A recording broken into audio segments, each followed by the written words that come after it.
Science کی کتاب نہیں، مجھے علامہ ڈاکٹر زرقانی صاحب بولے کہ سائنس اور قرآن پہ بولیے. میں عرض یہ کرنا چاہوں گا، قرآن جو ہے وہ خاص طور پر سائنس کی کتاب نہیں ہے، لیکن قرآن نے جو سائنس کے لیے بول دیا آج سے بہت عرصہ پہلے، 7ویں صدی میں جو بول دیا، 6ویں صدی میں جو بول دیا، آج جب ان کے پاس مشینیں آ گئی، آج سائنسدانوں کے پاس تحقیق آ گئی، تو جب قرآن کو میچ کیا گیا تو پھر پتا چلا کہ قرآن نے آج سے صدیوں پہلے جو کہا تھا وہ آج سچ ثابت ہو رہا ہے.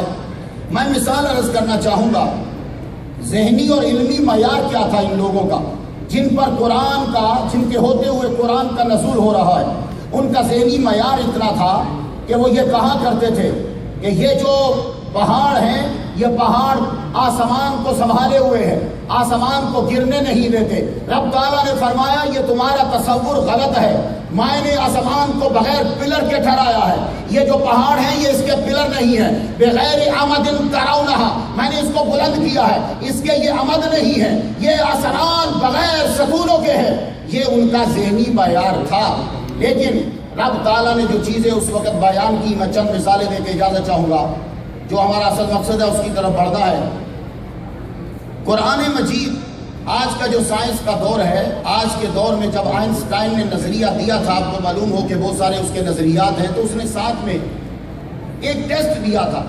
وہ ٹیسٹ کیا ہے؟ فالسیفیکیشن ٹیسٹ. وہ یہ ہوتا ہے کہ سائنسدان جب کسی تصور کو، مفروضے کو پیش کرتا ہے تو کہتا ہے کہ تم لوگ اس ٹیسٹ کے اوپر اس کو رگڑو، اگر یہ رگڑو گے یعنی اس کے اوپر اس کو لاگو کرو، اگر وہ پورا ثابت ہو تو میرا مفروضہ صحیح، اگر ثابت نہ ہو تو میرا مفروضہ جو ہے وہ غلط ہے. تو آئنسٹائن کے نظریے کو رگڑا گیا فالسیفیکیشن ٹیسٹ کے اوپر. تو سائنس کی دنیا میں یہ ٹیسٹ ہے. اب آؤ ہم قرآن مجید کو دیکھتے ہیں. قرآن نے یہ کہا کہ میں جو بات کہتا ہوں میری بات کو تم جھوٹا کر کے دکھاؤ. تو قرآن کے دور کے اندر چند باتیں ہوئیں. وہ ایک بات یہ تھی کہ ابو لہب مسلمان کبھی نہیں ہوگا. سیصلی نارا، یہ دوزخ میں داخل ہوگا. اب قرآن کو جھوٹا کرنے کے لیے چاہیے تھا ابو لہب 10 سال زندہ رہا، کھڑا ہو کر بس اتنا کہہ دیتا، جیسے آج کے دور میں لوگ کلمہ پڑھتے ہیں، وہ بھی زبان سے کلمہ پڑھ دیتا. مگر 10 سال زندہ رہا. ابو لہب نے کلمہ نہیں پڑھا کیونکہ قرآن کہہ چکا کہ یہ دوزخ میں جائے گا. تو کچھ چیزیں ایسی جو اس دور میں ہوئی.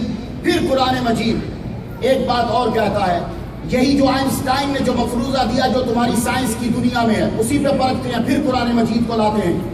دوسری بات، ایک مرتبہ مناظرہ ہو رہا تھا، یہودی سامنے بیٹھے ہوئے، میرا نبی بات کر رہا ہے، تو میرے نبی نے یہودیوں سے یہ کہا اگر تم سچے ہو، تمہیں یہ دعویٰ ہے، تو پھر تم میں سے کھڑے ہو جاؤ اور کھڑے ہو کر تم یہ کہو ہم موت کی تمنا کرتے ہیں، کیونکہ قرآن یہ کہہ رہا ہے ان سے کہو کہ اگر تم سچے ہو تو تم تمنا کرو. تو وَلَن يَتَمَنَّوْهُ أَبَدًا، یہ یہودی ہرگز کبھی بھی موت کی تمنا نہیں کرے گا. حرف لن ہے، اس کے بعد ابدن ہے. تو دونوں نے یہ بتایا کہ یہودی کبھی نہیں بولے گا. اب قرآن کو جھوٹا ثابت کرنے کے لیے ضروری تھا ایک یہودی کھڑا ہوتا اور کھڑا ہو کے کہتا ہاں میں تمنا کرتا ہوں کہ میں مر جاؤں، بس اتنا جملہ بولتا تو قرآن غلط. لیکن جو تمہاری سائنس مفروضہ دیتی ہے اس کے مطابق یہودی سامنے بیٹھا ہے اور زبان نہیں ہلا سکتا کیونکہ قرآن کہہ رہا ہے. تو یہ دوسرا نہ. تیسرا پھر دیکھیے قرآن پھر بولا. قرآن یہ کہنے لگا کہ ہم جو کہتے ہیں وہ سچ کہتے ہیں. قرآن نے اس کے بعد پھر ایک اور چیلنج دیا ہے. آپ نے دوسرا پارہ پڑھا، دوسرے پارے کے اندر میرے نبی کے قبلہ تبدیل کرنے کا واقعہ ہے. حضور پاک صلی اللہ علیہ وآلہ وسلم یوں ظہر کی نماز پڑھاتے ہوئے آسمان کی جانب دیکھ رہے ہیں. رب تعالیٰ کو یہ ادا بڑی پسند آئی. اگر آپ میں سے کوئی آدمی آسمان کی جانب دیکھے تو منع ہے، کیونکہ حضور فرماتے ہیں کہ قریب ہے تو اس کی آنکھوں کو رب اچک لے. تم اوپر نہیں دیکھ سکتے، تمہیں نیچے ہی اس سجدہ گاہ میں دیکھنا ہے، لیکن اگر تم خانہ کعبہ میں نماز پڑھ رہے ہو تو پھر تمہیں خانہ کعبہ کی طرف دیکھنا ہے۔ مسئلہ ذہن نشین کر لو، اگر تم خانہ کعبہ میں نماز پڑھ رہے ہو پھر خانہ کعبہ کی دیوار کو دیکھ، اگر خانہ کعبہ میں نہیں ہے تو پھر سجدے کی طرف دیکھ، مگر تم اوپر نہیں دیکھ سکتا۔ نبی نے منع کیا ہے، پر نبی تمہارے جیسا نہیں ہے، وہ نماز پڑھا رہا ہے اور اوپر دیکھ رہا ہے۔ اب کو یہ ادا پسند آئی کا قد نرا تقلبا وجهك في السماء فلنولجنك قبلة ترضاها، رب کو ادا پسند آئی، اے نبی ہم اسی کو قبلہ بنائیں گے جس پہ تیری رضا ہوگی۔ میں قربان جاؤں، میرا نبی نماز پڑھا رہا ہے، مسجد قبلتین ہے، وہاں حضور 2 رکعت پڑھا چکے ہیں، رب تعالیٰ نے کہا اپنی مرضی پوری کر، منہ ادھر تھا ادھر کرنا پڑا، اپوزٹ ڈائریکشن ہے، اپوزٹ ڈائریکشن میں یوں پھرے، حضور ادھر تھے تو صحابہ ادھر، پھر حضور ادھر گئے صحابہ ادھر۔ اتنی بڑی چینجنگ ہے، اتنی بڑی چینجنگ میں صحابہ نے نہ آؤ دیکھا نہ تاؤ، میرے نبی نے جب رخ پھیرا، صرف رخ نہیں جگہ چینج کی، صحابہ نے بھی رخ پھیرا اور جگہ بھی چینج نہیں کی۔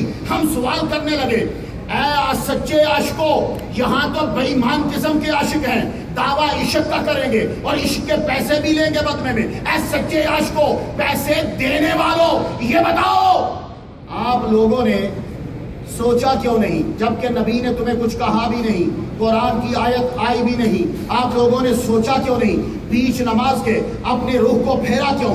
جبکہ اگر سجدہ قبلہ سے پھر جائے تو نماز ٹوٹ جاتی ہے، یہ مسئلہ ہے۔ تمہارا منہ پھرا تو کوئی بات نہیں، لیکن اگر تمہارا سینہ پھرا تو نماز ٹوٹ جائے گی۔ یہ صحابہ نے سینہ پھیر دیا، نماز ٹوٹی نہیں۔ میں ہاتھ چھوڑ کے عرض کرتا ہوں، اے ابو بکر صدیق، آپ کے قدموں پہ میری ماں باپ قربان اور آپ کو گالیاں دینے والا لعنتی۔ اے حضرت عمر، آپ کے اوپر میرے ماں باپ قربان، آپ کو گالیاں دینے والا لعنتی، اور ان لعنتیوں کو اپنا دوست کہنے والا بھی لعنتی۔ تو میں عرض یہ کر رہا ہوں، ابو بکر صدیق اور حضرت عمر کا مسئلہ فروئی نہیں ہے، ہمارا بیسک مسئلہ ہے۔ اس کو فروئی کہہ کے عشق کو بیچو مت۔ یہ نبی کے سسر ہیں، نبی کے داماد کو گالیاں دینے والا بھی مسلمان نہیں، اور نبی کے سسر کو بھی گالیاں دینے والا مسلمان نہیں ہے۔ یہ فروئی مسئلہ نہیں، بیسک مسئلہ ہے۔ خدا کے بندو آنکھیں کھولو، 100 روپے اور 200 کے چکر میں ایمان تباہ نہ کرو۔ خدا تم سے قیامت کے دن پوچھے گا کہ تم نے کس کے پیچھے چل کے اپنا ایمان بگاڑا تم لوگوں نے، نام کی خاطر۔ ابو بکر صدیق کا مسئلہ فروئی نہیں، بیسک مسئلہ ہے۔ حضرت عمر کا مسئلہ فروئی نہیں، بیسک مسئلہ ہے۔ بی بی عائشہ کی قبر پر آپ لوگ کبھی گئے ہو جنت البقیع؟ وہاں گنوں والے کھڑے ہوتے ہیں۔ میں جب گیا تھا 1999 میں گنوں والے نہیں تھے۔ یہ اب گنوں والے کیوں میں نے دیکھے؟ میں نے پوچھا ہے گنوں والوں تم لوگ کیوں کھڑے ہو؟ قبرستان میں گن، جدید گن کی، لیٹسٹ گن کی کیا ضرورت ہے؟ تو صفائی بولے یہ جو بی بی عائشہ کی قبر ہے نا، اس قبر کے اوپر یہ لوگ چڑھ کے کودتے تھے اور جوتے مارتے تھے، اور آج کا عاشق مصطفیٰ کہتا ہے کہ بی بی عائشہ پہ جوتے مارنے والا یہ فروئی مسئلہ ہے۔ فروئی نہیں، بی بی عائشہ کی قبر پہ جوتے مارنے والا وہ دائرہ اسلام سے خارج۔ آنکھیں کھول اے ہیوسٹن کے مسلمان، آنکھیں کھول۔ 14 سال میں نے تیری خدمت کی، غلطی مجھ سے بھی ہو سکتی ہے، لیکن جب آدمی تحقیق کرتا ہے، ایک دور تھا امام اعظم نے کہا فارسی میں نماز پڑھنا جائز ہے، پھر بعد میں امام اعظم نے کہا نہیں، نماز اگر ہوگی تو صرف محمد مصطفیٰ کی زبان میں ہوگی۔ یہ اپنی تحقیق ہوتی ہے، ایک دور ہوتا ہے۔ امام، اب یہ مسئلہ فروئی نہیں ہے۔ ابو بکر صدیق رضی اللہ تعالیٰ عنہ سے عرض کی حضور سینہ پھرے تو نماز گئی، حضرت عمر سینہ پھرے تو نماز گئی، مولا علی سینہ پھرے تو نماز گئی، حضرت عثمان غنی سینہ پھرے تو نماز گئی۔ آپ نے سینہ بھی پھیرا، نماز پہ دھیان نہ دیا، تو آواز آئی اے سوال کرنے والوں، ہم نماز کو کیا سمجھے؟ ہم تو صرف سمجھتے ہیں تو محمد مصطفیٰ کو سمجھتے ہیں۔ ان کا رخ پھیرا، ہم نے بھی رخ پھیر دیا۔ نماز پہ دھیان نہیں، دھیان محمد مصطفیٰ صلی اللہ علیہ وسلم پر ہے۔ اور جب رخ پھیرا، آپ اس مسجد میں جاؤ، 1947 میں تم نے سیٹلائٹ امریکہ میں یوز کیا، آج سیٹلائٹ تم یوز کر رہے ہو، ابھی میری تقریر چوری ہو رہی ہوگی، لوگ سن رہے ہوں گے۔ مختار نعیمی کیا بولتا ہے؟ مختار نعیمی نے یہی تو کہا تھا کہ میں بولتے ہوئے رکتا نہیں ہوں، میرے من میں جو آئے گا میں بولوں گا۔ میں نے بڑے پیسوں پہ لعنت بھیجی۔